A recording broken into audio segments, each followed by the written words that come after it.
Good evening दोस्तों, welcome to the quick CSAT series. उम्मीद करता हूं कि आप सब लोग अच्छे होंगे। आइए कंटिन्यू करते हैं और एक पैसेज पढ़ते हैं आज की क्लास में। So the passage says the resolution of bankruptcy. Bankruptcy सब जानते हैं, जब person is unable to pay the date that he और she took from the bank. Bankruptcy cases of Indian banks under the Insolvency and Bankruptcy Code should help bring non-performing assets situation under some control. अब दोस्तों non performing assets क्या होते हैं? When a person is unable to pay the debt, जिसको insolvent या bankrupt हम कहते हैं। अगर कंसेक्टिवली फॉर 3 मंथ्स उसके अमाउंट कुछ भी वापस नहीं आ रहा, कोई ईएमआई नहीं आ रही, तो उसको नॉन परफॉर्मिंग एसेट कंसीडर कर लिया जाता है। आई थिंक 3 मंथ्स का पीरियड होता है। सिचुएशन अंडर सम कंट्रोल, तो ये कह रहे हैं कि इंसॉल्वेंसी और बैंक्रप्सी कोड जो है should help bring non performing assets. वो हेल्प करेगा नॉन परफॉर्मिंग एसेट्स को, उसकी जो सिचुएशन है उसको कुछ कंट्रोल में लाने की। आगे बात हुई despite the slow pace of resolutions, मतलब जो कम गति है, स्लो पेस है रेजोल्यूशंस की by the national company law tribunal, the court can be helpful. फिर भी वो मददगार कैसे हो सकता है, हेल्पफुल हो सकता है in cleaning up bank books in future credit cycles. तो कैसे हो सकता है, that will have to see if something is mentioned over here. अगला पॉइंट आया द रिकैपिटलाइजेशन, के बैंक्स में कुछ कैपिटल और डाले जाए जिसके कि उसके कैपिटल क्वेश्चंस भर जाएं। The recapitalization of public sector banks too can help increase the capital question of banks and induce them to lend more and more, boost economic activity.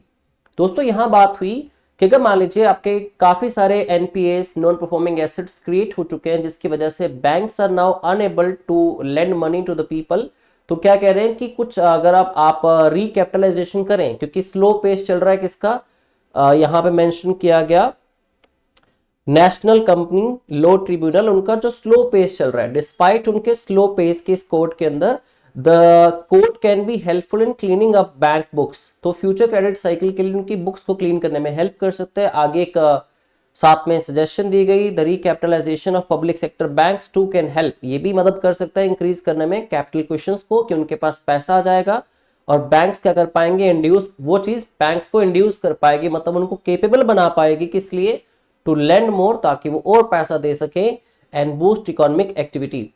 But bad debt resolution and recapitalization are only a part of the solution। ये कह रहे हैं जो bad debt resolution है, जो भी आपके NPS है, ठीक है, उनकी रेजोल्यूशन या रिकैपिटलाइजेशन की और पैसा डाल दिया जाए, वो तो सिर्फ पार्ट है सोल्यूशन का।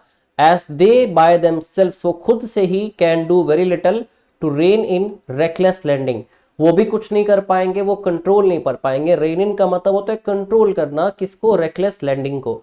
तो मुद्दा यहां पे दोस्तों किस चीज का है, रेकलेस लैंडिंग का है, कि अगर आप फिर से रेकलेस लैंडिंग करते रहोगे, फिर से एनपीएस क्रिएट होंगे, फिर रेजोल्यूशन की बात होगी और फिर से हम रिकैपिटलाइजेशन करेंगे, इस तरह तो कुछ प्रॉब्लम का सोल्यूशन निकलेगा ही नहीं। तो सिर्फ ये तो पार्ट है सोल्यूशन का, ठीक है।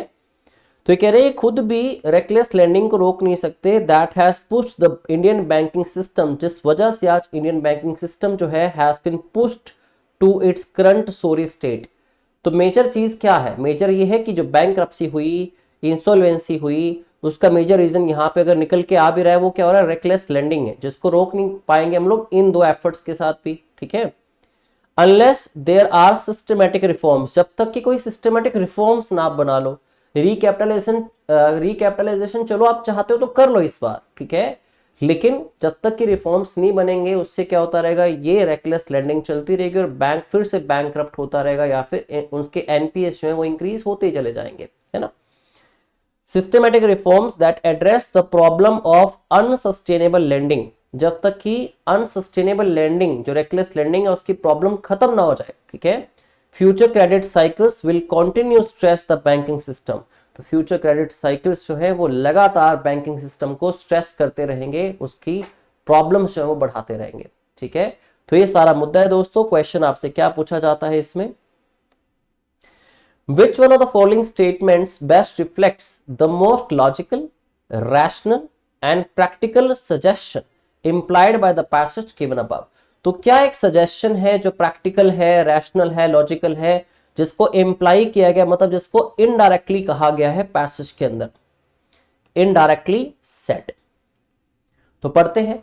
अब देखो सजेशन दोस्तों, आप इतना समझ सके कि मेनली यहाँ बात हुई एनपीएस की, ठीक है, उसके ऊपर काम किया जाए, कैसे किया जाए, उसके लिए रिकैपिटलाइजेशन की बात हुई, या जो हमारे नेशनल ट्रिब्यूनल एक्ट जो भी कोड है इंसॉल्वेंसी या बैंकरप्सी का कोड, वो काम कर रहा है लेकिन उनका पेस स्लो है।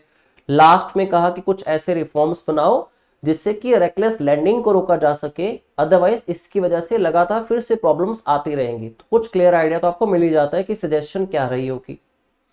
सो ऑप्शन ए है, lending by the banks should be closely monitored and regulated by the central government। दोस्तों ये बात तो वैसे ही गलत हो जाती है इकोनॉमी के लिए। अगर हम देखें कि बैंक्स को जो रेगुलेट करती है बॉडी वो कौन होती है, central bank of India, that is RBI. अब ये यहाँ पे सजेशन दे रहे हैं जी कि सेंट्रल गवर्नमेंट इसको क्लोजली मॉनिटर करे, जो कि पैसेज में भी नहीं था और ना ही इनडायरेक्टली ये ठीक हो सकता है, right. Option B, interest rates should be kept low as to induce banks to lend more। दोस्तों बैंक्स पैसा तो पहले से भी दे ही रहे हैं, और दूसरी बात आप रिकैपिटलाइजेशन कर दोगे पैसा फिर बैंक्स दे पाएंगे, इंड्यूस करने की बात तब भी हुई थी। और उसके लिए आप ये जरूरी नहीं कि आप इंटरेस्ट रेट को लो रखो, इंटरेस्ट रेट लो हो या जितनी है उतनी भी ठीक है, ऑलरेडी लैंडिंग हो रही है, बट वो लैंडिंग रेकलेस है। पॉइंट ये था, वो रेकलेस लैंडिंग है जिसमें क्लोजली चीजों को मॉनिटर नहीं किया जा रहा, इस वजह से बैंकरप्सी क्रिएट हो रही है। तो ये कह रहा है इंटरेस्ट रेट्स को कम कर दो जिससे कि बैंक्स को इंड्यूस कर सकें आप कि वो ज्यादा लैंड कर सकें पैसा, प्रमोट कर सकें क्रेडिट ग्रोथ को, and thereby boost economic activity. That is totally incorrect. Next is merger of many banks into a few large banks alone is the long term solution। जब ऐसा कहते हैं alone is the long term solution, ये वैसे ही एक extreme statement हो जाती है, ठीक है। वैसे भी पैसेज में डायरेक्टली इनडायरेक्टली कोई भी पॉइंट ऐसा रखा नहीं गया। ये कहते हैं कि मर्जर कर दो बहुत सारे बैंक्स का, एक बड़ा bank, merger of many banks into a few large banks alone is the long term solution to make them viable and prevent their bad performance। ठीक है, बैड परफॉर्मेंस की बात नहीं हुई, बैड एनपीए की परफॉर्मेंस की बात हुई थी, बैंक्स की परफॉर्मेंस बैड नहीं है। तो ये ऑप्शन बी गलत हो जाता है।